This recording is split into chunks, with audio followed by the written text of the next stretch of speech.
What's up, everybody? Welcome to the Wednesday edition of Unpaved with Sean Salisbury. I am Adam Sager. We got a great guest coming up here in just a few seconds with Trey Wingo. Sean, NFL kicks off tomorrow night. Cowboys, Eagles.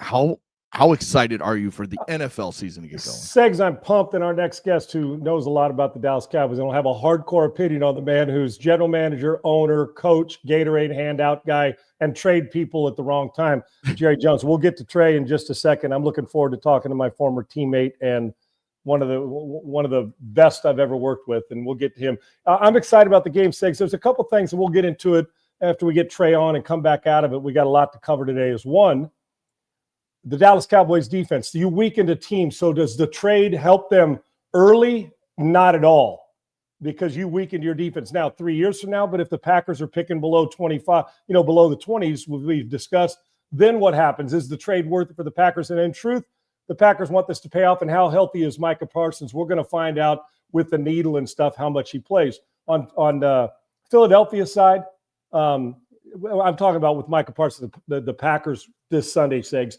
As far as the Cowboys go, losing Micah Parsons, how will their defense show up against one of the more versatile offenses in the league, bandwidth-wise? Run it. They can spread you out in the pass game. They can also spread you out in the pass game and run it. They can tighten it up and still get the ball in space, and their offensive line's been dominant. And this defense, they didn't get any worse this offseason. So the hunger factor, it exists.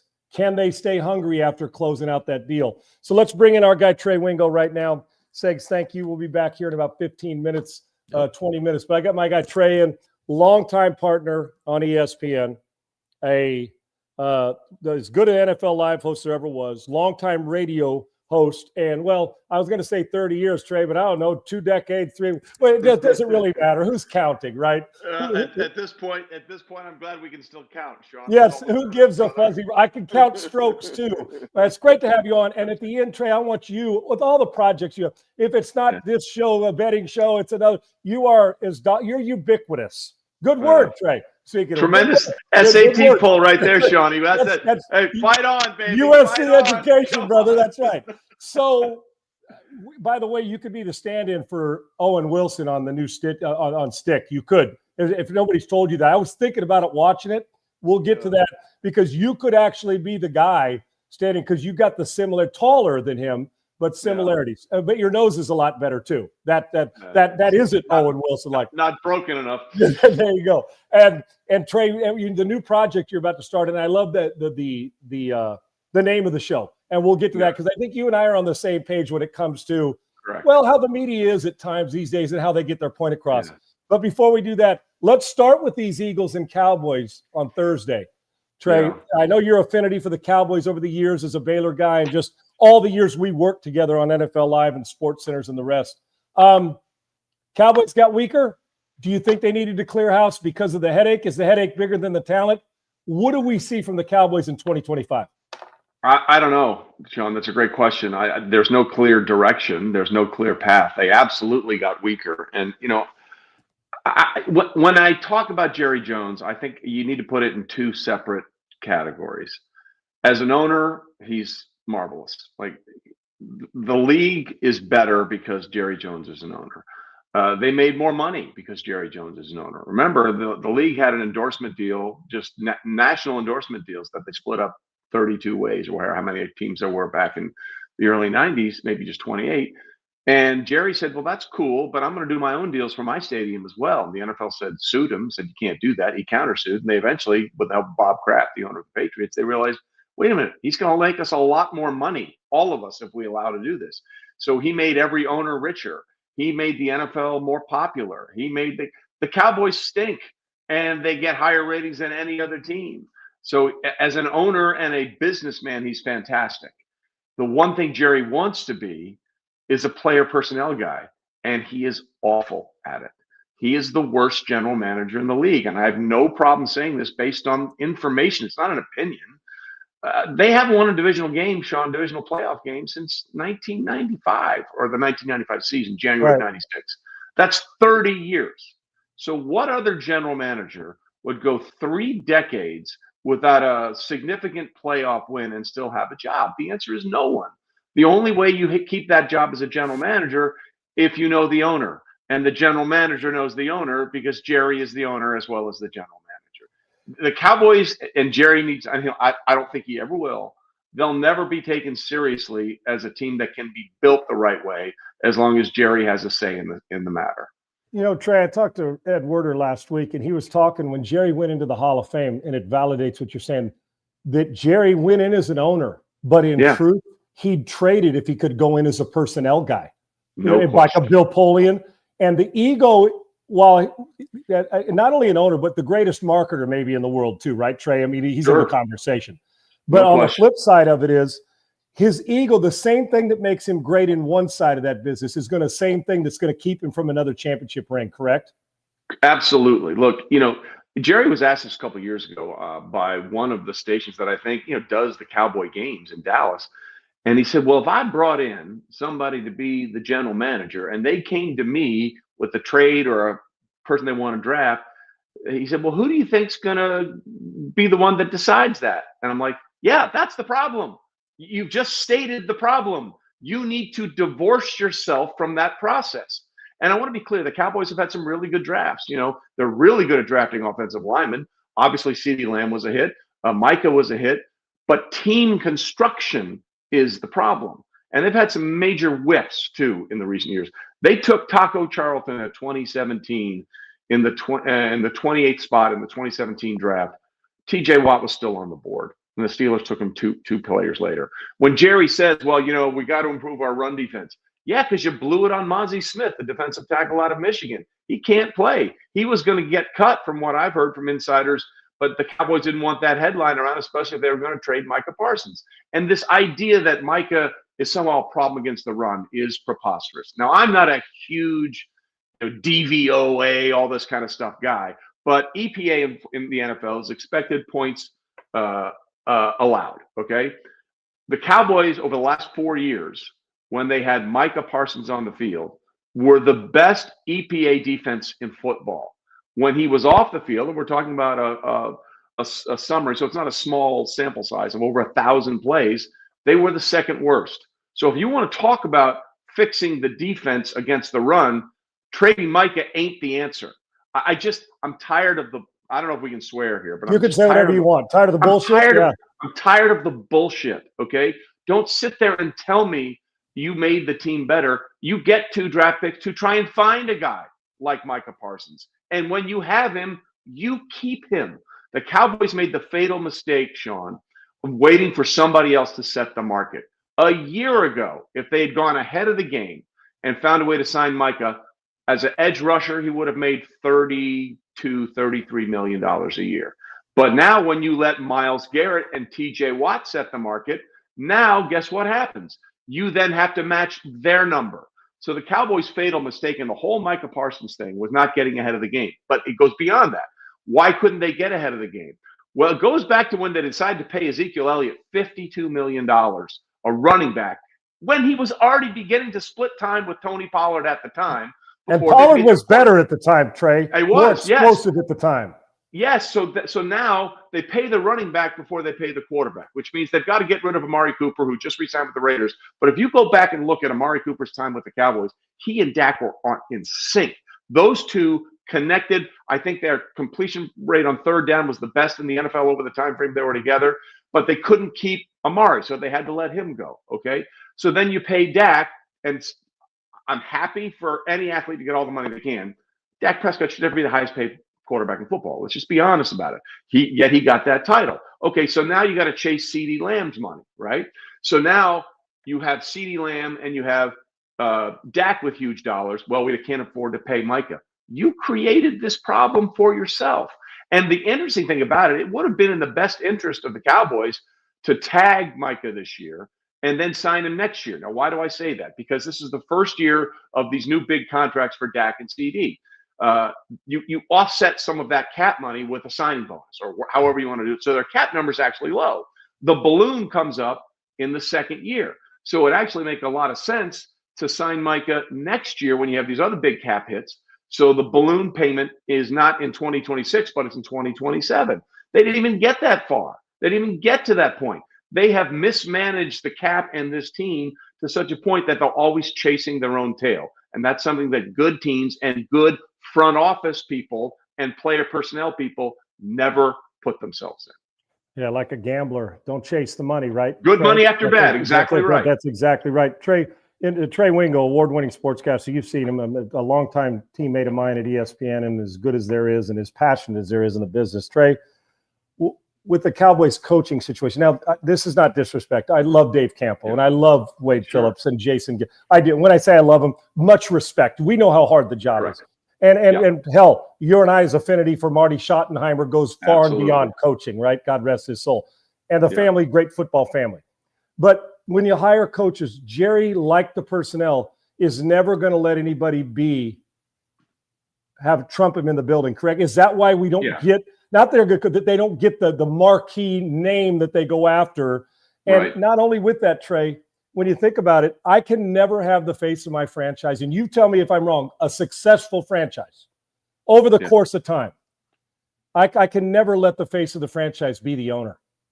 No, you're right. Does that make sense? It makes perfect sense. Jerry's the only owner / GM that holds a press conference after every game. He's the only one. Right. And our teammate Mark Schlereth, for all those years at ESPN, had the greatest line ever about Jerry. He said, it's one thing to hire a coach. It's another thing to empower a coach. There's only been 2 coaches that Jerry has empowered, Jimmy Johnson and Bill Parcells. And in the end, those were the most successful runs he's had during his time as the owner. You can say whatever you want about Barry Switzer. Yes, they won a Super Bowl with him. That was Jimmy's team. Those were Jimmy's players. Let's just be honest about it. I mean, Barry, his introduction. You would have had to really screw that one up, right? Yeah. Right? I mean, he basically said we're going to run the same plays. Like he didn't change anything. So I good for Barry. I like him. He's a fun guy. I think we all know what that was. The point being, Jerry empowered 2 guys, and he gave them the authority. He hasn't done that for anybody else, whether it's Dave Campo, whether it's Jason Garrett, who he hung on way too long because he remembered Jason as the 3rd string quarterback that came into that Thanksgiving Day game in 1994 when Troy and everybody else was hurt and threw 3 touchdown passes to beat the Packers. Like that's how Jason Garrett had that gig for as long as he had it, because he didn't see him as a coach. He saw him as that guy who was part of those 90s Cowboys dynasties. So both Bill Parcells and Jimmy Johnson, to some degree, got fed up with the bullshit. And they said, I can't take it anymore. And I do believe that Mike McCarthy on that level is probably going to be looked at again. String him along on another 1-year contract. I think they should have gotten rid of him before last year when they had that playoff blowout loss to Green Bay. The Cowboys had the 2nd longest home winning streak in franchise history. And that season had the best points scored at home in the NFL and the best turnover differential in the NFL. And Green Bay walked in and kicked their ass, right? Kicked their ass up and down the field. That's when you should have gotten rid of Mike McCarthy. But I think Mike McCarthy at this point said, I don't want to go on this 1-year contract again crap. So I think he kind of walked away as well. So yeah, I like Brian Schottenheimer. Okay, and I'll tell you, one of my favorite things about Brian is that when he was an assistant for the Jets, I'm not sure if you were still there at that time. That's when they won the NFC champion. They led the league in rushing, and that was when Rex was a coach. Yeah. He came up one day during the summer and sat in with us at a production meeting. He wanted to watch NFL Live and how we went about preparing for the show. And I had so much respect for Brian for that, because he wanted to know, I know what I do to prepare my players. I want to see what you guys do to get ready to talk about us and talk about these teams. Now, whether that means he's going to be a successful head coach, I don't know, but I really respected that for him. So I want Brian to succeed. But again, at the end of the day, every player in that locker room knows if they want something, they don't talk to the coach, they talk to the GM and the owner. Trey, when I say the Philadelphia Eagles are clearly the best, if I say they're clearly the best team in the NFC, maybe the NFL. Yeah. Give me the opposition and why there's a threat to their throne this year, and who is it? Well, I think you have to start with them, and then can they do what the Kansas City Chiefs most recently did? Can they find a way to repeat? Here's my biggest concern for Philadelphia, and people are going to go crazy when I say this, but it's Saquon Barkley. Now, hold on. Let me explain. This is not a hot take. This is not a wild opinion. I saw a bunch of those this morning on some other shows, dude. You're good. Kill me. He's the 9th 2,000-yard rusher in NFL history. So I went back and looked at the numbers of what happens the year after you run for 2,000. And the most remarkable thing was some had very successful runs. Several of them got hurt very early. But I looked at the yards per carry specifically, and the drop-off was significant. Like, let's just start with OJ. He averaged 6 yards a carry. By the way, I don't care what you think about him as a person. OJ in 2003, 14 games, 2,003 yards, still the greatest single rushing season No in question. the history of the NFL. And maybe the best combination college and NFL running back of all time. Barry Sanders in the conversation. Correct. Right? But anyway, OJ in 73 averaged 6 yards a carry. It went down to 4. And you go down the list, everybody, whether it's Derrick Henry, Adrian Peterson, the yards per carry drop off the year after 2000 is about anywhere from 1.5 yards to 2 yards. Now, what does that tell you? That tells you those big time explosive plays that you see with regularity in a 2,000-yard season, probably not going to be there again this next year. And I know the Eagles still have one of the greatest lines in the NFL, but the wear and tear your body goes through in a 2,000-yard season shows up the next season. And let's add in the fact that Saquon is the only one of the 9 2,000-yard rushers in NFL history to actually go to the Super Bowl. So not only do you have the wear and tear of a 2,000-yard season, then you have 3 extra games you play in the postseason. And I think Saquon will probably run for 1,400 to 1,500 yards this year, which is a tremendous season. But that also means those 60-yard, 70-yard, 90-yard runs where he's jumping sideways over people and kung fu fighting in the air aren't going to be there with the regularity. So we're going to have to find another way for the Philadelphia Eagles, based on the statistical data, to have more explosive plays. And I thought we saw a hint of that in the Super Bowl. The Chiefs did an amazing job in selling out to stop Saquon Barkley. He got his touches, but not his yards. And as our guy Russ Baxter will tell you, it's the touches or the carries, not the yards with them. No doubt. Great stat. Correct. So then we saw that Jalen Hurts found a way to make those big plays against really good corners. And I think they're going to have to do that on a regular basis this year if they're going to be as explosive as they were with Saquon last year. What NFL team puts a smile on your face, say, we're not talking about them enough, or that you say they are a challenge this year, even though they're not in the Buffalo, Baltimore, Philadelphia range. Right. Who you like? Well, I do love one team, but it's all on one very big question. And I think the Rams are loaded. I agree. If they had played, that's it. If they had played that playoff game somewhere besides Philadelphia, I think they win it. I mean, like the snow, I'll say it's the same for both teams, but it's not once a power running team, not as an air show. I mean, it's not the same. So, but you're right. When I hear a 37-year-old quarterback in his 17th season, is dealing with his back and sort of moderating his back in preseason, that's a huge red flag. I'm going to watch Matthew Stafford games like this the way I watch every time Tua scrambles. Like, oh God. Right. So if they will go as far as Matthew Stafford's back can take them, and I think it can take them a long way. But I am scared to death when I hear a 37-year-old in year 17 or 18 is monitoring and his back, because one hit and we're done. You could sneeze with a bad back and be out of a game on Sunday. Right. Is it fair to say it's Josh and like Augusta moving day on Saturday that Josh and Lamar are at the point, Trey, know how great they've been, spectacular, but that we're going to lump them into the January, didn't quite get it done guys yet? Are we there yet, or are we close? I think there's more of that on Lamar than there is on Josh. And let me explain. Again, Josh Allen is the first quarterback. And you know my position. Wins and losses are not a quarterback stat. Teams win games. Teams win championships. But the NFL keeps this stat.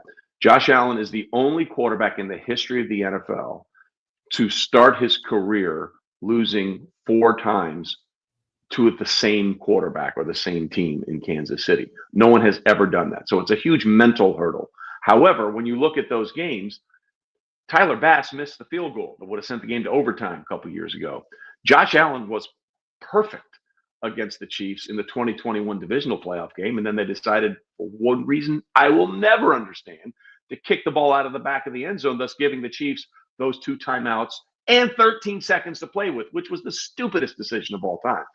You can look at the way Josh has played and say it wasn't great, but he's also really done well in the postseason. There are still those lingering questions about Lamar. The 2 turnovers in the first half against the Bills, the way they played the AFC Championship game the year before against the Chiefs in Baltimore, where he threw a couple of costly interceptions. So I think that you can say Josh has risen to the occasion. The team didn't rise with him. And I understand that last year Lamar played much better in the second half, and Mark Andrews should have caught that 2-point conversion. Maybe we're going to overtime. in that situation, but haven't gotten it done yet. I think Lamar has 3 playoff wins in his career, or 4. To put it in perspective, I mean, Patrick Mahomes has 3 Super Bowl wins. Okay, and Lamar with the Ravens, they haven't done it. I think there's more pressure on Lamar than Josh, but it's time for one of those 2 guys to knock off the bully. And I was in St. Louis, Missouri before I got to ESPN. Missouri's the show me state. You got to show me that you can do it before I'll believe it. Got to knock out the champ to beat the champ, right, Trey? Got to knock him out. And we're at that stage in the AFC. All right, my man, you and I, in all the years we covered the Patriots, which was daily on our show with Bill and with Tom.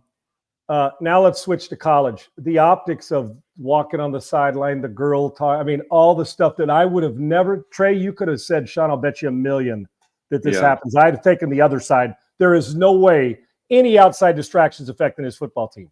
Why? And is Bill Long for North Carolina? Well, I said this when it happened and no one really paid attention, but I'll say it again. In the contract he signed with North Carolina, he had a $10 million buyout, which means if he wants to leave, he's going to have to pay the school $10 million, which is a significant chunk of money. But on June 1st of this year, that buyout dropped from $10 million to $1 million. Now, you just don't arbitrarily put that in a contract, okay? You put that in a contract for a very specific reason. Well, why is that? Well, Bill Belichick was very offended by the comments made by Don Shula after the Spygate situation in 2007. And we can have a debate over whether you believe that it helped them or not, whatever. That's not the point. The point is, Don Shula said some stuff that pissed Bill off.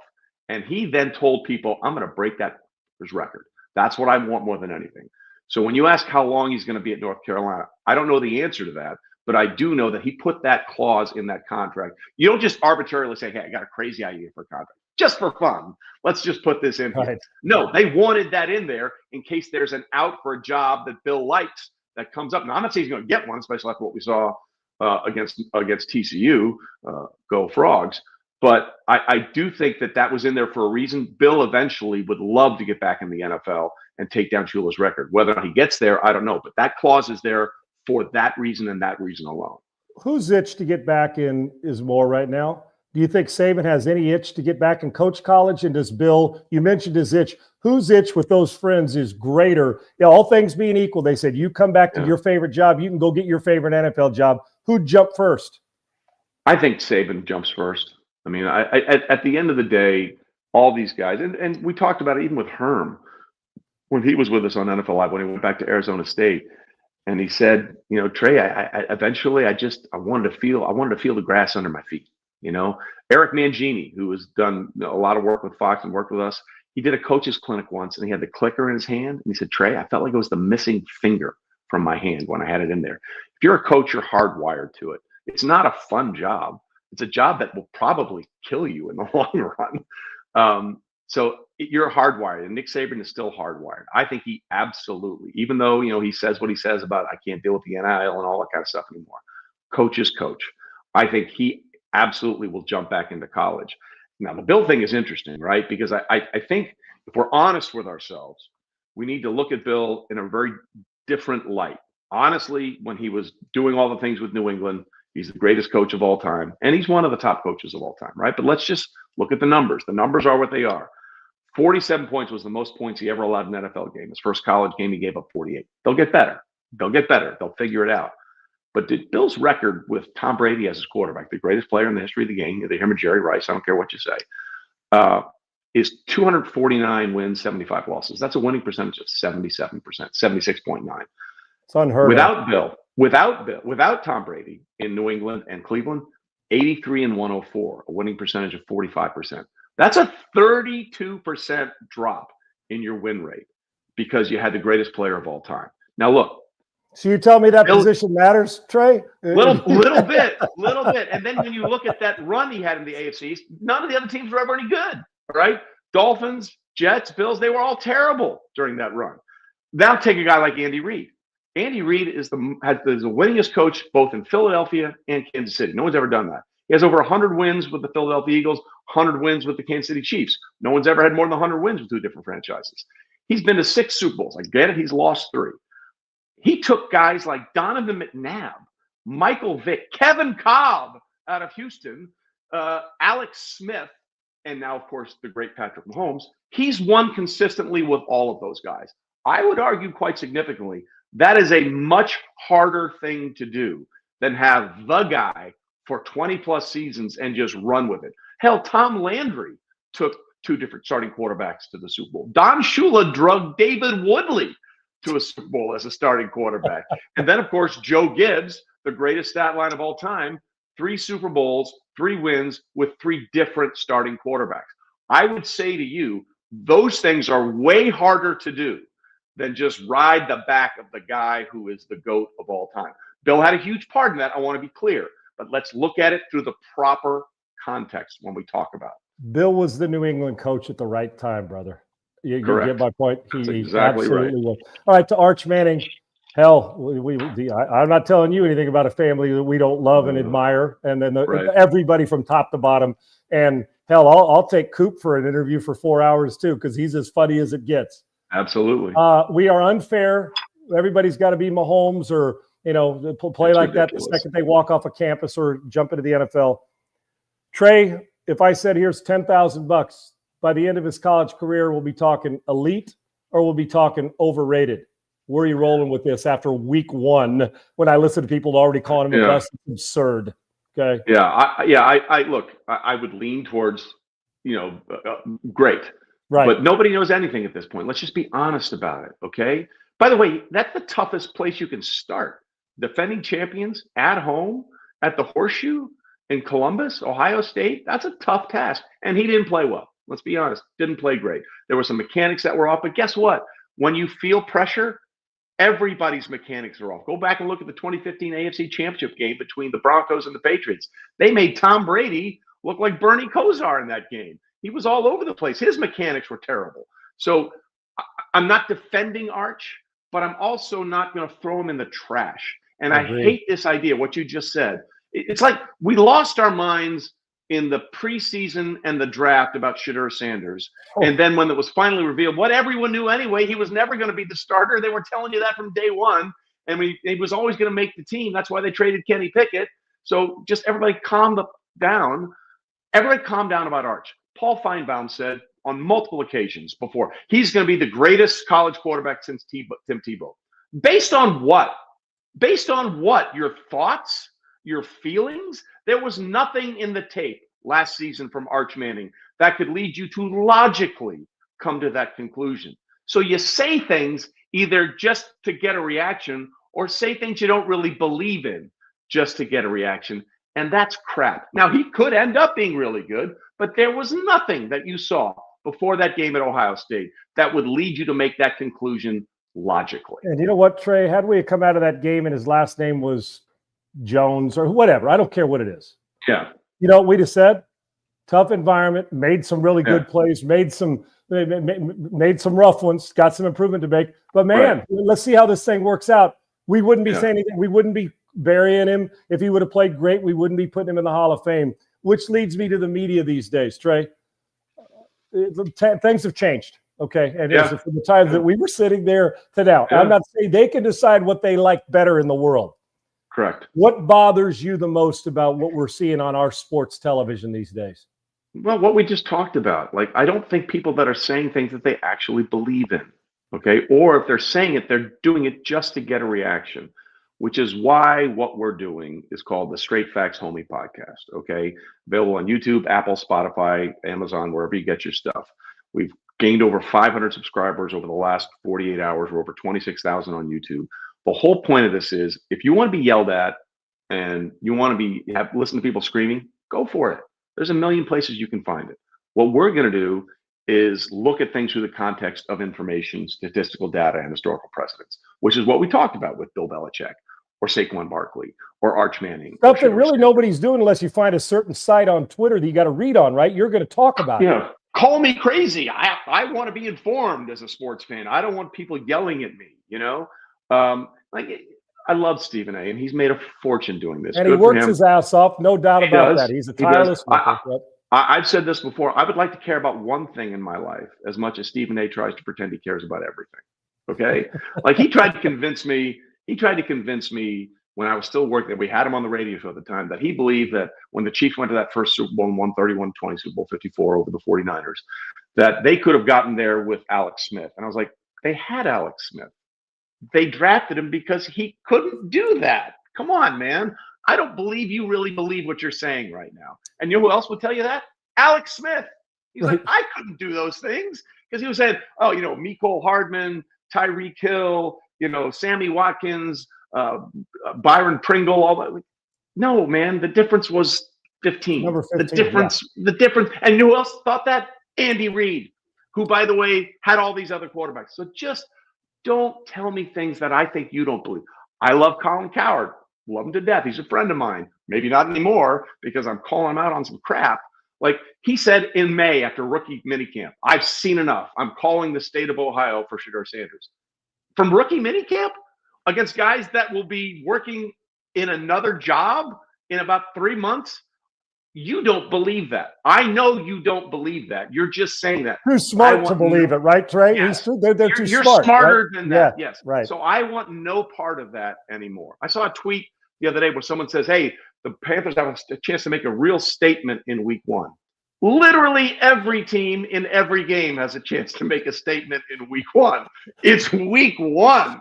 I'm going to make a statement in week 1, and I'm in my living room, Trey. I can guarantee it. I want to eat pasta for dinner. That's my statement. So everyone take a deep breath, man. Not everything is a litmus test. Not everything is the highest of the Himalayas, and everything else is the lowest of the depths of Satan's spawn in hell. Okay, let's find a middle ground where we can actually talk and have communication and do it based on information. And that's what this podcast is all about. Who's involved in the show? Is it going to be different guests from the analytic data world? How are you doing this? Yeah. Is it a co-host, or is it just you bringing people in and talking? It's me going through things that happen. And then for example, we brought in Mark Schlereth to preview the season. We just had Tom Telesco on, the longtime Chargers general manager, talking about how it takes to build a team. We just had Brandel Chambly on. Last week talking about the year on the PGA we're covering Tour. It all, just like you always do, right? Perfect. Yeah, exactly. Like just to put together like the Scotty Scheffler Tiger Woods thing in perspective. Scotty's been unbelievable, and I have people say, "Oh, he's better than Tiger." I'm like, no, it's not close. I'll give you an example. Scotty Scheffler's 68.11, or was right around there at the season, was the 5th best scoring average in the history of the tour, behind Tiger Woods, and Tiger Woods. And then after 5th, Tiger Woods is 6th, Tiger Woods is 7th. Okay. So you're telling me he's a pretty good player? He's a pretty good player. Like Scheffler, by the way, when he won the Open, was his 10th straight time converting a 54-hole lead into a title. Amazing, 10 straight times. That's the longest run on tour since Tiger did it 37 straight times. And one other note here on this. And again, I'm not denigrating Scheffler. He's doing Tiger-like things. He's just got to do it for a much longer time. Right. He's number 1 in the world. And for him to surpass Tiger's record of the most weeks at number 1 in the world on the PGA Tour or in golf, he would have to be number 1 in the world from the moment we're taping this to October of 2035 and not take a single week off. And only then would he tie Tiger Woods' record. So I love Scotty. From today, right? Over a decade and a month. Okay. That's how long he would have to be number 1 just to tie Tiger. So I love Scotty. He's doing great things. But when you say he's better than Tiger, you're telling me you don't know anything about golf. Trey, I'm so intrigued with this, the way you're doing the difference. We're everybody looking for something different, but something different that I actually want to pay attention to. Not something different that's different because somebody yells different or somebody spews something different or throws stuff against the wall. I think it's awesome. Do you still love as much as you did? I know your passion for all this. Sports, broadcasting, information, laughs, all of it, entertainment. Do you still love it as much as when we were sitting on the set? Not just that show, but 15 years ago. Compare the two, your love and passion for both. I'm still very passionate about some things have waned. I love football. I will always love football. I love golf. It's my new obsession. I love golf to death. I think as you get a little older in life, you learn to say, okay, I'll let that go. It doesn't really mean that much to me. These things matter to me. And like there was a saying at ESPN back in the days, we don't take ourselves seriously. We take sports seriously. I feel like it's completely flipped. Now we take ourselves seriously and the sports are just, hey, let me have a hot take about something. They're getting in the way of my hot take, right? Exactly. So for me, the passion for me now is I don't want to do. I don't think I could do NFL Live anymore because it's basically an hour a day. And let's be honest, sometimes you had to make some shit up. Well, we got an hour to fill. What are we going to talk about today? So the beauty of this format for me is we come at you 3-4 times a week, talk for an hour, hour and a half, have a guest on, get into deep stuff. And that way we're cutting out all the crap. You know, we're cutting out all the fluff and all the kind of stuff. And I don't have time for it in my life. A lot of people don't have time for it anymore. Hey, if it works for you, great, go for it. That's not what I'm about. It's not what I want to do. I want to take this thing seriously with a smile, hell obviously, yeah. and have some fun. Like when we did the Romo coaster thing, okay? It wasn't just to do it. It was to use the Romo coaster example of the highs and lows of what Tony was going through. In the first half, he was here, and then second half, he fell down. We used that as a way to make a point. It wasn't just, hey, let's film us on a roller coaster. That's a very different thing. We use that as a vehicle to make a point. And I that's what I want to do in this show, in this context, is just help people understand. I want to be smarter as a sports fan. I want people to learn. I want people to understand why things are the way they happen, not just because that's the way I feel about it. I friggin' love it. All right, before I let you go, and I can't thank you enough, brother, and you mentioned your passion. We're going to hit the Ryder Cup in a second. I'm with you. Oh, now, man. dude, I was about to say, this dude is become as big a nut job as I am. Because Trey, and I'm being honest, when I had Colt Nost on, who's, if you ever, when you get him on, I do too. He's a phenomenal dude and fun as hell, right? And you mentioned, Trey, I'm telling about 2 years ago, and this is the honest truth, and this probably shouldn't shock you with my past in the technology world. As I never ordered a shirt or anything online in my life. I didn't trust the credit card, you know. And now every day, I'm looking at Travis Matthew and Red Vanley, and I'm going through it. I put stuff in the thing, and I say, well, that now got up to 15 shirts, and it's $1,000. Are you going to push send so you have to be charged on your phone? Trey, I've gotten to the point where everything. I'm so, and when I say I'm addicted and passionate about it, I'm understating it. I wake up and watch a GP, the World Tour, LPG. It doesn't matter. And it's something that I know I'm never going to conquer it, but I see you on your trips, and I just went to Pebble Beach and Monterey, the Bay Peninsula, and High Glass, and played Cypress Point as well. And so I'm not telling you anything you don't know, but I feel like you're the same way, jumping around. That vacations are venues and great golf trips and all that. It sucked you in, hasn't it? Because it has me as well. I'm ready to go be a Titleist golf ball rep and forget all this shit and just go to the tour every week, dude. I'm just telling you. I'm with you 100%. Maybe it hits you. I know you've always liked it, but it's hit you across the face. I'd say about the last 10 years. The last 10 years was a big thing for me. The kids were out of the house, and I had a lot of time, and I wanted to get better. Golf is life. Like there are struggles, and you mentioned you chase it, like the Vince Lombardi line about perfection. Gentlemen, we will chase perfection, knowing we won't catch it, but on the way we will achieve excellence. Right. And I feel like that's sort of what golf is. Like it's perfect for the addictive personality. You just you hold on to it for a little bit, and then it goes away, and you're like, well, what the hell? How did that, like, for 5 rounds in a row, I was crushing my driver, and the last 2 times out, where did this bananas ball come from? It's insane. And you swear you didn't change your grip, your finish, I didn't do your anything. tempo? Oh, I know, dude. I'm a cross between Steve Pate, the Volcano, and Wyndham Clark at the U.S. Open. I mean, it's you'll like, be banned from Oakland too. Bob Rotella is going to get my sports psychologist call. I'm going to have him laying on the couch by the time I'm done talking golf with him, dude. I'm telling you. It's just the best. It's the only sport you can play your whole life, and you play it normally in good weather when it's outside. Like just last night, I was walking 9 holes, and I was having this moment like, oh my God, isn't it? It's me on the golf course. It's 70 degrees. It's in that little hazy, dusky twilight thing. Isn't this great? And then I make 2 bogeys in a row. I'm like, God damn, where's the art now? The poetry is gone. There's got to be a beer somewhere with a shot to follow her in front. Trey, are you the type that gets out? Do you set out your outfits? I've gotten to that point where I'm matching up in the belt. Here I am telling you I'm a nut job, as if you're saying, well, thanks, Captain Obvious. Welcome to the what was the old Bruce Willis line? Welcome to the party, pal. That's exactly right. Well, where's your next trip? Actually going to play a member guest up at Scioto in Columbus end of the month with a good buddy of mine. We just got back from Cabot. If you ever get a chance to go up to Nova Scotia and play Cabot, Cape Breton, it's as pure as it gets. It's just fantastic. It's good to be free Wingo. Sand Valley, also very good. Sand Valley, very good. I was reading Golf Digest or Golf the Magazine yesterday about is that Wisconsin Sand Valley? Yeah, Sand Valley's great. I was reading about that over the weekend. I'm like, I have got to schedule my trip there. It's good to be Trey Wingo. I mean, it's always been good to be Trey Wingo. Solid ball striker. You know what I'm saying? Good golf. Good golf. Little rough around the greens. Johnny. Well, you know what?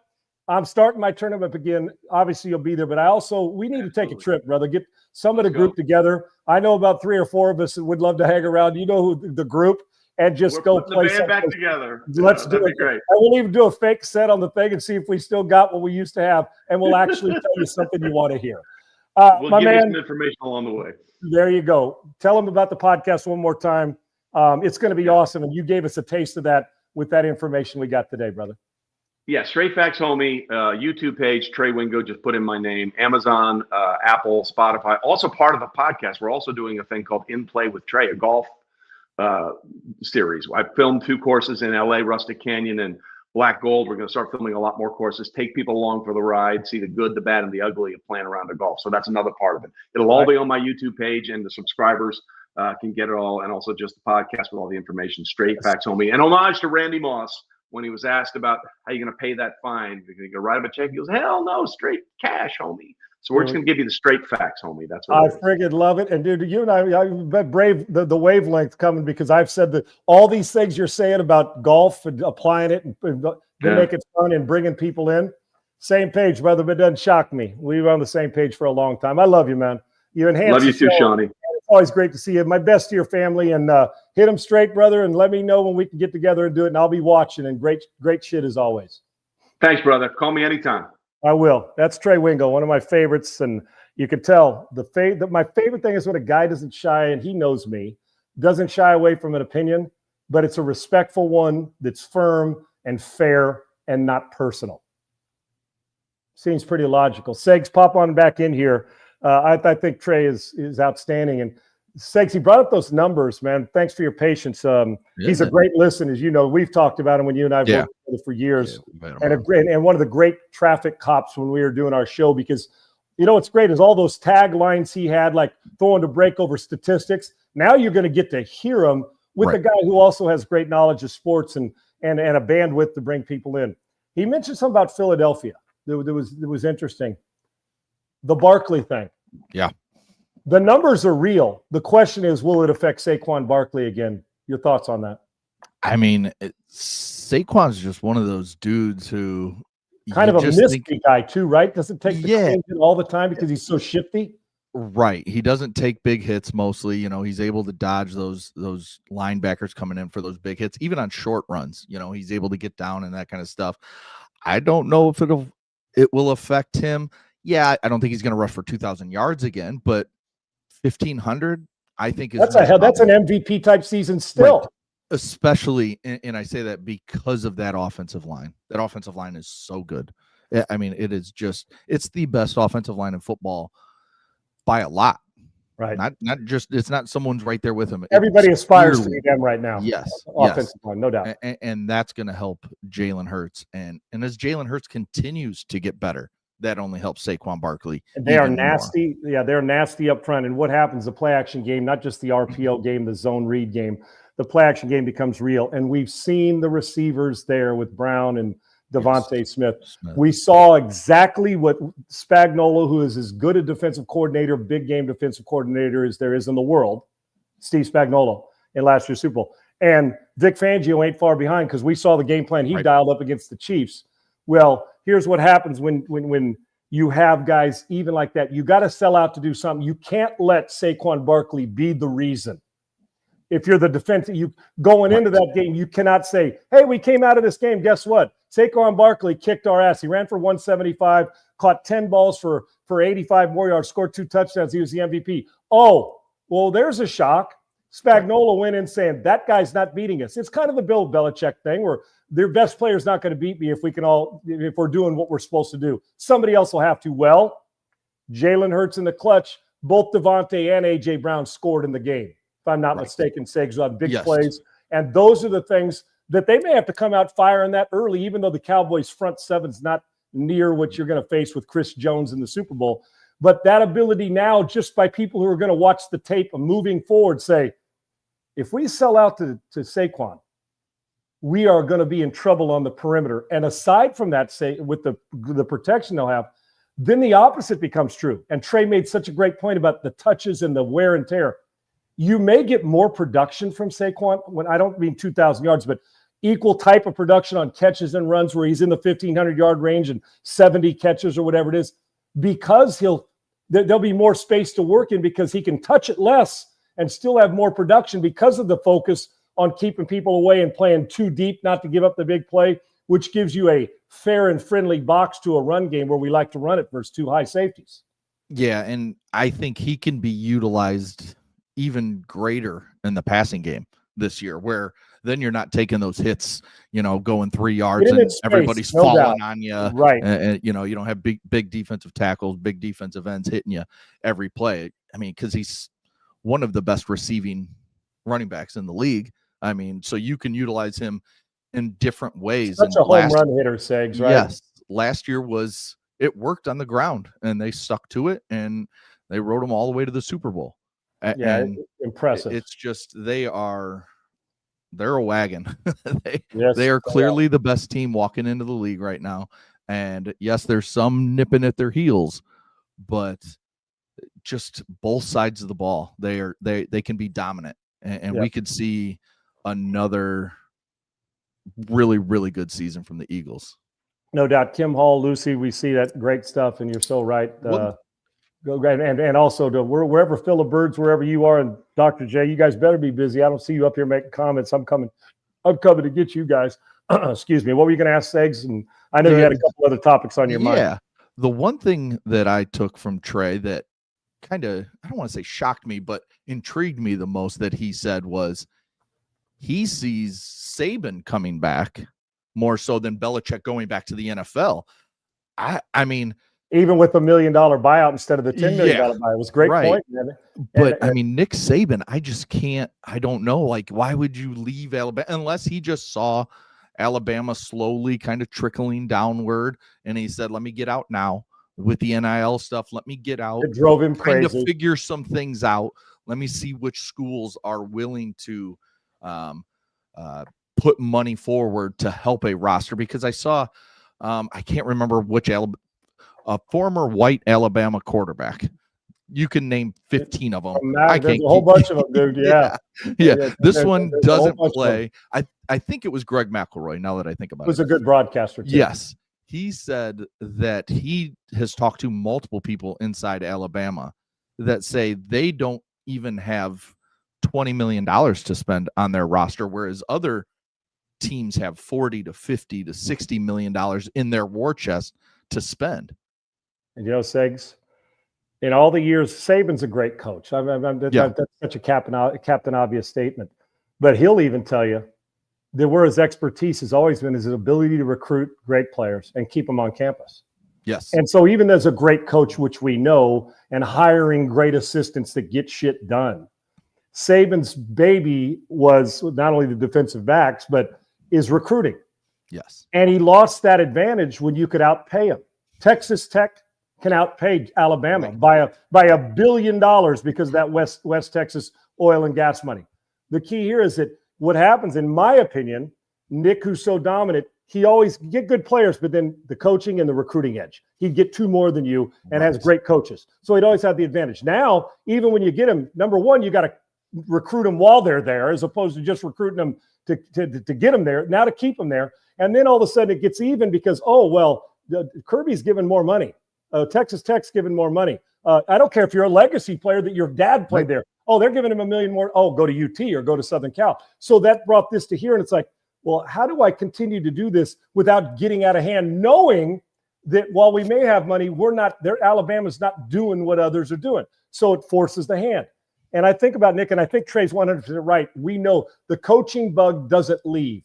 It's, can you resist going back in, and how much do you love what you're doing?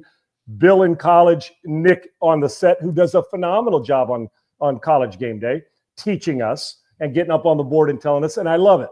But that itch is always there. The question is how big and how bad do you want to scratch it? With Saban, the only thing for me, and I'm with Trey because I still think maybe the freshness in our mind about still winning with Nick Saban, right?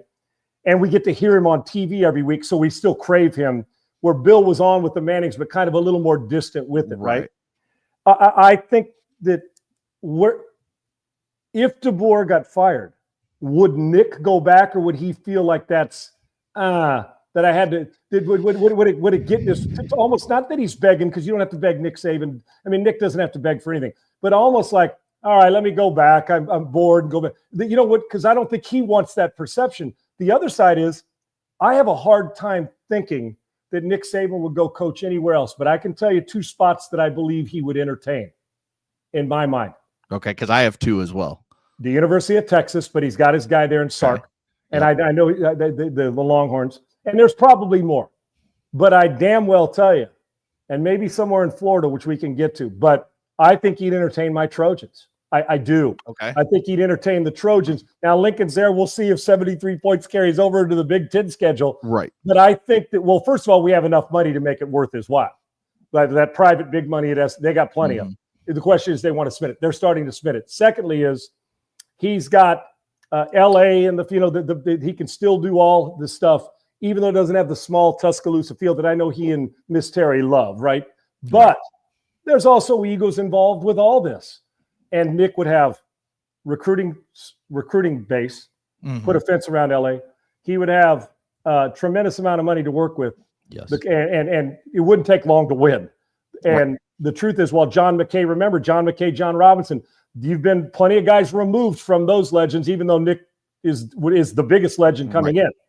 So those are you would consider. And then I'm thinking, would he feel like he was letting Alabama down after all he did there, because those are his people, going somewhere else? But we know that money, ego, and all that, and a chance to continue your greatness is hard to turn down. So my 2 don't match your 2. Who are the other? No, they don't actually. Okay, who are the 2 that you would think that would be possible? The first one, I have a hard time seeing him here because of the area, because of how he likes things to go boat, down there. Right. Oh yeah. Miami, the money is there. He would not even have to entertain. Like, everything would be taken care of for him at Miami. We've already seen it. Any brushback or high tight fastball up in the kitchen because of the Miami Dolphins' lack of success when he was there? Possibly. He didn't have the quarterback. Remember, he passed on Breeze, and Culpepper was still hurt, right? And he never quite had the quarterback. Right. The Miami boosters, the Miami fans, they crave so much to get the Hurricanes back to early 2000s, the Swagger. 90s, the 80s. Yes. Getting back to and he would do that. I mean, they already bring in good recruits. They spend a ton of money. We see him getting, and he's the best recruiter in the world without money. Right. There's no doubt. That's a team I could see, if Mario Cristobal struggles again this year or doesn't reach the level that they think they should be at, he could be out. So then that job could be available. But again, it's Miami. It's South Beach. Does he want to deal with kids? And he likes the water. He likes his boat. He likes the water. But it's kids partying down there. Will that drive him insane? Tuscaloosa is its own little world that he can control. It's not really a college town, even though Miami's it's like LA. He can't control it. There's a lot of distractions, and the distractions drive the guy crazy. Yes. Right. Which I'm sure watching Bill Belichick with the girl on the sidelines, it's probably driving Nick crazy for his buddies seeing her on the sidelines, which we'll get to another day. So what else? For sure. My second team kind of fits more that college town feel. Another team that, with another season, I mean, they were really bad last year, but with a season that doesn't go as well as they think it should, Florida State and Tallahassee. That's why I said Florida. Yes, it's a big, it's a power program. And he'd be the king bringing it back to Bobby Bowden's times. He would be the king. I mean, even a bigger king down there in Florida, right? Exactly. So, and again, the recruiting base, you're in Florida. Like, kids want to go to Florida, Florida State, Miami if they're in Florida. And so you're just plucking blue chip prospect and they have money to spend as well. So I think those 2 stand out to me as jobs that could definitely be open. But I do really like the SC one as well, because if it doesn't go well, I know Lincoln Riley is Lincoln Riley, but USC, they don't listen, bullshit down there. They don't. And Segs, as much as I hope it works for Lincoln, because I love him. He's a great guy. But they got to play defense. They got to win. It's a production business. You have to. But I can tell you this: if it didn't work out, he absolutely has to be your first call. Absolutely. You say, here's an open checkbook, dude. We'll support you anywhere you want. Because and where I disagree with Kim down here, and Kim's got plenty of great stuff. One, he's not too old to build what he started at Alabama to start over. They wouldn't have to start over at Alabama. Right.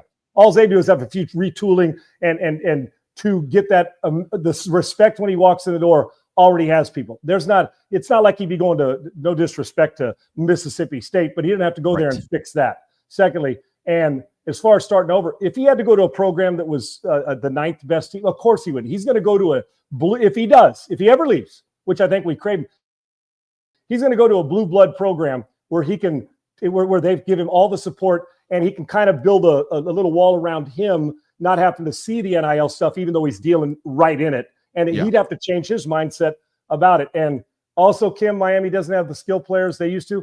And there's a reason, because they don't have the best recruiter in the world doing it. I got news for you. Within about 50 square miles of the University of Miami, there are a million skilled players. Well, a little hyperbolic, that you can go find, and then you got to develop. Yes.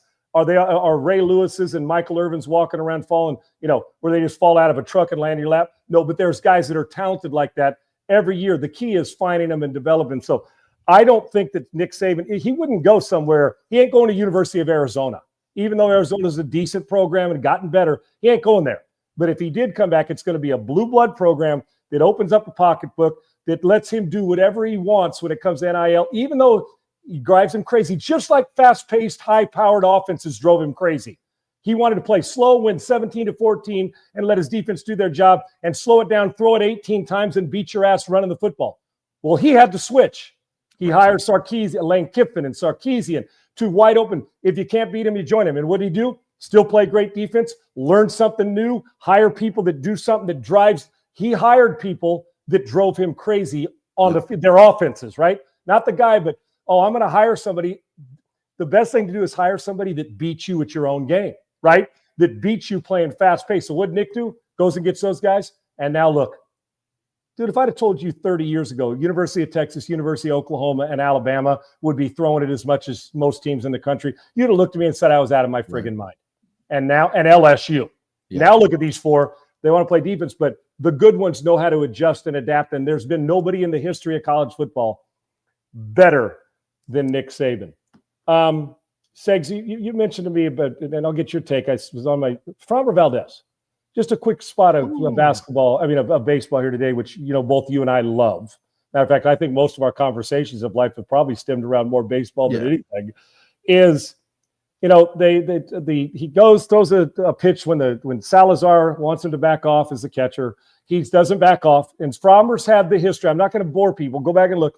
He has a history of, being an emotional wreck, wearing his emotion on his sleeve. He gets sideways for one inning, and you don't know what you're going to get. When he's on, he's as good as Scooble. He's as good as any left-hander in baseball. That's why he's going to get paid. It's just not going to be at the Astros at the end of this year. They're not going to pay him that much. Plus, the trust factor in, can I run him out? I'd run Hunter Brown out first if it was an elimination game before I'd run out Framber. Now, the emotional wreck, when you say he's got it all, well, he's got it all when it comes to stuff, but the emotion sometimes trumps the stuff, and it becomes a problem. So he gives up a grand slam to the Yankees and then comes back and he's pissed. Salazar, they're pushing it. And their explanation of, was just I pushed the wrong button. We couldn't hear, crossed him up. So Salazar's looking off speed stuff. And Framber throws 93 and hits him in his gut with the fastball. And regardless of the explanation, Framber's childish when it comes to this. Great talent, childish. There you see. Now, I want you one more time. Blow that whole screen up. Take us off here for 1 second if you can, if that's possible. Triple E, if not, no big deal. But I want you to watch this again now. Think about when you cross a catcher up, Segs, or you cross your kid up or your dad when you're playing catch. You step towards him and say, hey, man, my bad. Look at this. Bam. Turns his back to him. The catcher looks at him. His head snaps around like, are you out of your motherfucking mind right now? Right. Watch him again. And so explanation, we're friends and it happened. He looks at him like, dude. And then he turned his back to him like, don't even approach me right now. So Right. all that being said, the emotional wreck that is Framber Valdez at times drives me crazy. Sakes, because he's so friggin' good. Now, I talked to GM Dana Brown this morning, as I do every Wednesday. I asked him, and you know what? I said, Dana, come on, man. You can't tell me. It's a cross-up. Yes, they crossed up. But there's something deeper than this because Framber was pissed. He goes, Sean, listen, they've worked it out in the clubhouse after. It was a cross-up. He was frustrated, and he's a competitive guy. So he answered the question. Yes. Framber Valdez was out of hand last night, and you got to rein him in. He goes, Sean, he's a linebacker that emotionally sometimes lose it. The problem is, as a pitcher, you can't be. You can be a bulldog and a linebacker, but you can't get sideways because in a 3-game series like last year, what happened to the Astros? Got swept in 2 by Skubal and the Tigers. So if you're ace at the front of the staff, would you ever say, hey, man, I'm worried about Smoltz's bulldog mentality? No. Or Maddox, or Hunter Brown, or Tarek Skubal, or Pedro Martinez. You know the group I'm talking about. If you're going to be my ace, I can't let a home run, a grand slam get you so sideways against the Yankees. Matter of fact, even more so, I need you engaged. Number one. Number two is it's just childish bullshit. As much as I like Framber, let's call it like we see it, to do that to your catcher. And then the catcher said, well, I picked the wrong pitch. Well, you know why that didn't hold water? Because if you did pick the wrong pitch, you were calling for off speed. And if you knew you picked the wrong pitch and he was being stubborn, you'd have set up for fastball and it wouldn't have hit you clean. Right. So the whole, and Dana got to it without saying, yes, Sean. He was childish and emotional. He didn't say it. He called it competitive and getting after it and a bulldog type of mentality. Framber Valdez is going to be a problem if they get sideways early in a game because I'm not sure, Segs, if he can emotionally handle it. He's going to get a lot of money somewhere else. It won't be in Houston next year. And I wouldn't pay him $33 million for 5 years, a year for 5 years, because the emotion eventually is going to get in the way of his success. It just always does. Yeah, I mean, you just hit on something. You talked about the great pitchers in our lifetime that we've seen over the last, just say 25 years, don't have that emotional, where they just fly off the handle. Not only that, your emotional, the emotion. Fragility. Where's yes, you're too so fragile. Right. That's exactly. And listen, while I say that, the fragility that goes along with it. Listen, he's a smart, he's a competitor, all that. But you can compartmentalize. You can be competitive. And even if you're sweating it out and you're pissed, you've got to get back locked in the second your foot's back on the rubber, right. Correct? Well, and that's where I look at guys like Pedro Martinez. If you want to go right now, Chris Sale, Randy Johnson in the past, guys that they pitched with fire all the time. Like their hair was on fire all the time when they were pitching. One little thing would set them off. But when they got set off, they came back with their best fuck you pitches over and over and they just beat you down. Even if they gave up a home run, that you were getting Sale's best slider or his best changeup for the next 4 pitches, and you had no chance. Whereas Framber just comes back and he just throws meatballs when he's pissed off. He was stubborn. He threw it right down the cock for the grand slam home run because he's pissed. Well, I located it. No, he didn't locate it. Right. Every major leaguer I know, when you throw it right down the cock, the good ones are going to hammer it. The average ones are going to hammer it. I think it was Mark DeRosa on MLB Network said he blames Anthony Volpe because he took a 1-0 fastball right down the middle coming off the grand slam. Like that ball should have been in the seats as well. It was 93 right down the middle. Like you got to hammer that ball. But Segs, don't give me the bullshit that he got crossed. This is the PitchCom era. Everybody hears what is called. Right. Even players in the field. And if you don't, what do? You go out, you time out. You go out, you say, dude, can you hear me okay? Yeah. And then, like I said, if there was no explanation after the game, all I got to do is put the video on. You say, you don't know anything about this. Right. Tell me what you think. Volpe looked at him like, what the hell is good? Look at his reaction in the batter's box. Then watch Salazar's reaction like, you want to fucking fight, dude? Well, here's one you don't like. Throw it right down the cock. Yeah, if he located that, then that ain't location. And Framber's usually good. He's a ground ball pitcher. He got it up a little bit. Ball's hammered opposite field. Now I want to know what pissed him off more. Was it the step back off the mound, or was it giving up the grand slam? I think it was the stepping off the mound. Agreed. It was almost as if he said, "No, you're not going to tell me to step off. I'm ready to pitch." Hey, rookie, shut up and just be back there and catch. Salazar's young, and he's a third string catcher. with He's only had Diaz. 14 career starts. Right. 14. So with that, Segs, Volpe's looking at him like, are these two out of their mind? He's looking at Salazar like, dude, you're dealing with this today? And he does take it, but he was dumbfounded. But you don't need to know anything about the Grand Slam, none of it. All you had to do was say, see the hand before the Grand Slam, and then flip to that video right there where the catcher snaps his head, doesn't even look at the ball when he gets, but snaps his head like, dude, and Fromber turns like she just broke up with him, and he turns his back like, don't you dare talk to me, right? So, and I'm glad Dana, without saying it, said, because you have to guard against criticizing your pitcher, but in the process saying he's competitive. But you can be competitive without being an asshole. And I know this in old school baseball, there would have been a fight in the clubhouse if Lance Parrish is your catcher or one of those guys. There'd have been a little bit different. Somebody would have been grabbed around the nape of the neck, and there might have been a Rob Dibble, Lou Piniella situation in the clubhouse back in the day. Well, and this wouldn't have happened with Martin Maldonado or, any Hell of these no. catchers. He'd have gone out and dressed his ass down on the mound. Exactly. And that's the thing, I spent seven-ish years in Houston through all the good times, I basically showed up at the end of the tanking to all the World Series, the cheating scandal, all that. I was there in Houston. But what it doesn't seem like Houston has now, and they've let them all go. They brought one back, but is that leader. Altuve is not that voice guy. He's never going to step up and say, fun guy by example. That's right. George Springer and Alex Bregman would have never let that go. They would have whooped Framber's ass in the clubhouse themselves. Right. And Correa kind of seems like that guy, but I don't know. He's that guy on the field where he goes and, you know what I'm saying? Yes. And he's the heel when they're against another team. But I think they're all tread lightly around Fromber in the clubhouse. Because it's just like when somebody said, well, what if you start Hunter Brown in the opening playoff series? You may lose Fromber the whole time because he'll pout his ass off. Yes. That's the emotional wreck. Even if the matchup was better, let's start Hunter in the first one. Well, what are you talking about? I'd be afraid he'd go into the friggin' tank. And you like this and throwing that pitch, it was almost as if to say, you didn't get me what I wanted for Christmas, I'll show you. And you just can't have that. And I'm telling you, I had Smoltz on Eggs on the morning show. Everybody that comes on, it raves about Fromber stuff, but it always ends in but. Right. But. And that but is the emotional. If a quarterback was emotional as him, I don't mean energetic like Favre was, where the emotion got in the way of you doing what you do, it becomes a problem. All right, Sigs, I'm going to save tomorrow. I'm going to save the Kawhi Leonard stuff. Because I'm sure we'll learn some more information throughout the day.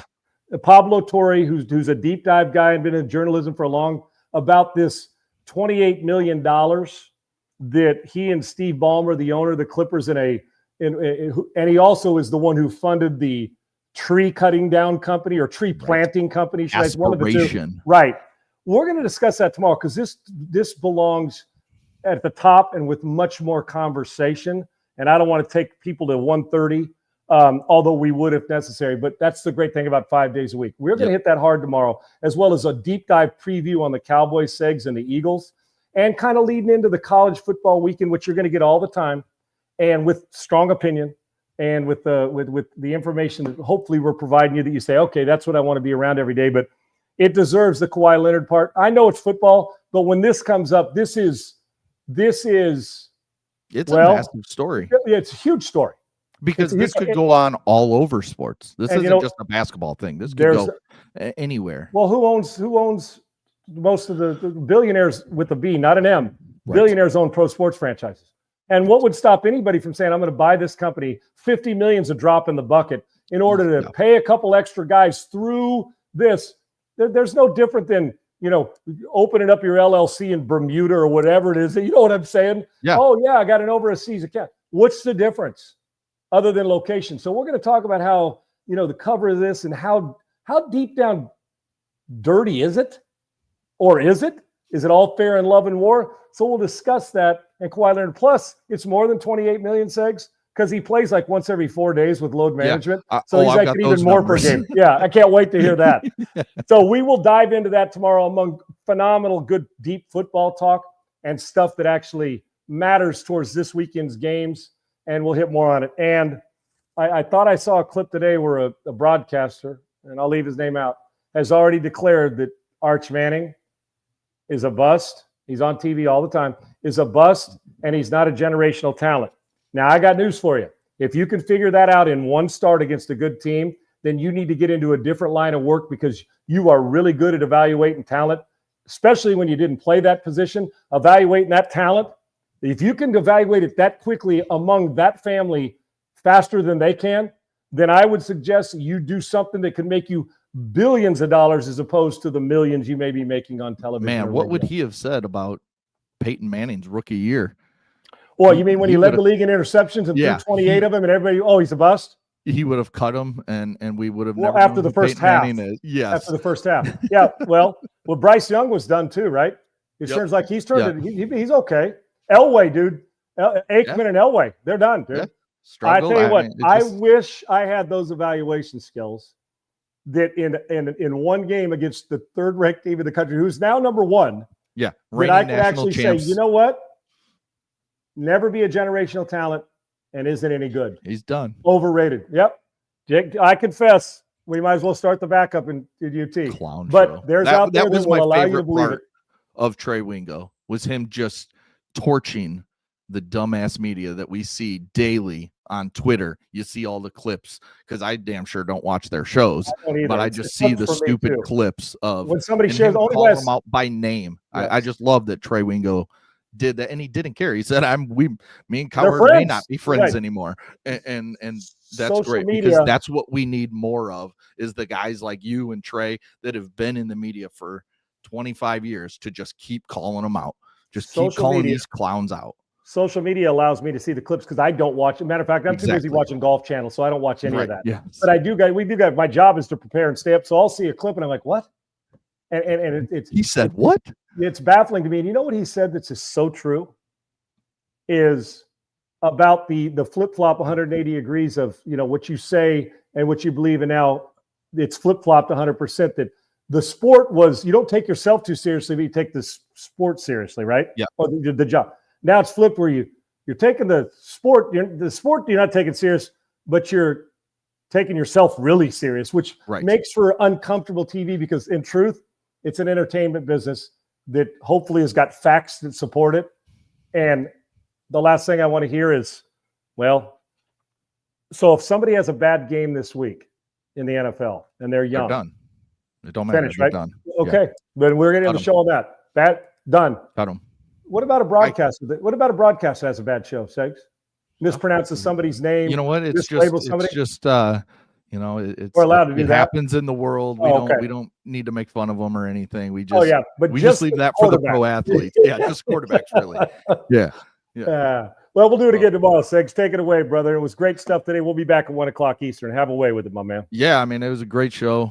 A lot of great analysis from Trey Wingo. And no shock there. He's really good. If you missed it, go check it out on Rumble, YouTube. Check out his new podcast. Spotify, iTunes, it'll all be there. All everywhere you can find it. And his podcast, Straight Facts Homie. I love that name. And mixed with the data is going to be really good because when he brought the data up about Saquon, I'm like, it's logical, but when you validate it, it was awesome. Trey, great stuff. Yeah, just the fact that he has all those numbers and he just rattles dude, he's a fanatic about that stuff. Because like when he close out commercials, he'd hit it hard. I mean, we were going to break, but that's the stuff now you get to see for a full show. And data is nothing more than evidence. And it's a good thing. And then backed by good guests who come on and validate it as well.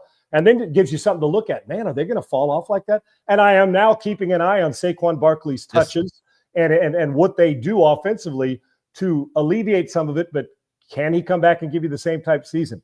He's a stud. Now, his legs look like they can carry a stadium anyway. So for sure. I'm going to trust that he's going to be okay to do it. But yes, great stuff by Trey Wingo. Segs, I'll let you throw us away, and we'll do it again tomorrow. Brother, great stuff by you, and it's great to have you on the show on a daily basis, my man. Yes, for sure. Make sure to tune in tomorrow, 1 p.m. Eastern, 12 p.m. Central. We'll be talking a lot of Kawhi Leonard, and we'll break down Cowboys-Eagles tomorrow night. NFL season kicks off. We'll talk to you tomorrow, guys.